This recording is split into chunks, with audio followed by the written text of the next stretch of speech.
మేడ్చల్ జిల్లా Kapra division own పరిధిలోని సాయిబాబా నగర్, సాయిరాం నగర్లో మంచినీటి సమస్య తీవ్రంగా ఉంది. టీవీ9 చేతన స్థానిక సమస్యలపై అధికారులు, నేతలతో గతంలో ఎన్నోసార్లు చర్చించింది.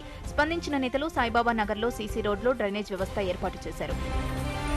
ఇప్పుడు కాలనీలో మంచినీటి పైప్లైన్ కూడా ఏర్పాటు చేస్తున్నారు. కాలనీకి త్వరలో మంచినీటి కనెక్షన్లు వస్తాయని కాలనీవాసులు ఆశాభావం వ్యక్తం చేస్తున్నారు. స్థానిక ఎమ్మెల్యే స్పందించి ఓవర్ హెడ్ ట్యాంక్ నిర్మాణానికి చర్యలు చేపట్టాలని చేతన ద్వారా విజ్ఞప్తి చేస్తున్నారు. రంగారెడ్డి జిల్లా ఆర్కేపురం డివిజన్ పరిధిలోని ఎన్టీఆర్ నగర్లో చేతన సహకారంతో అభివృద్ధి పనులు మొదలయ్యాయి.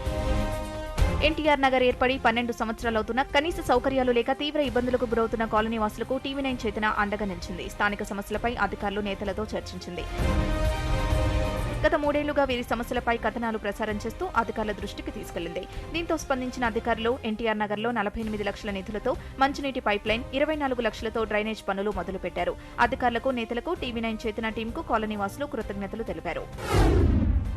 విశాఖపట్నం 43వ వార్డు రామ్మూర్తి పంతులపేట సమీపంలోని కంచరపాలెం బ్రిడ్జ్ కింద గుడారాలు వేసుకుని నివసిస్తున్న పేదలు కనీస వస్తువులు లేక దుర్భర జీవనం సాగిస్తున్నారు. ఉపాధి కోసం వివిధ ప్రాంతాల నుండి వలస వచ్చిన పేదలు ఇక్కడ గుడిసెలు వేసుకుని నివాసం ఉంటున్నారు. ఇక్కడ నివసించే మరికొన్ని కుటుంబాలు కొన్ని రోజులు పని చేసుకుని తమ ప్రాంతాలకు వెళ్లి వస్తుండటంతో స్థిరంగా ఉన్న కుటుంబాల్ని కూడా అధికారులు సంచార జాతులుగానే చూస్తున్నారని వాపోతున్నారు. అధికారులు స్పందించి అర్హులైన పేదలను గుర్తించి ఓటర్ కార్డు, రేషన్ కార్డులు వంటి గుర్తింపు కార్డులు ఇవ్వాలని కోరుతున్నారు.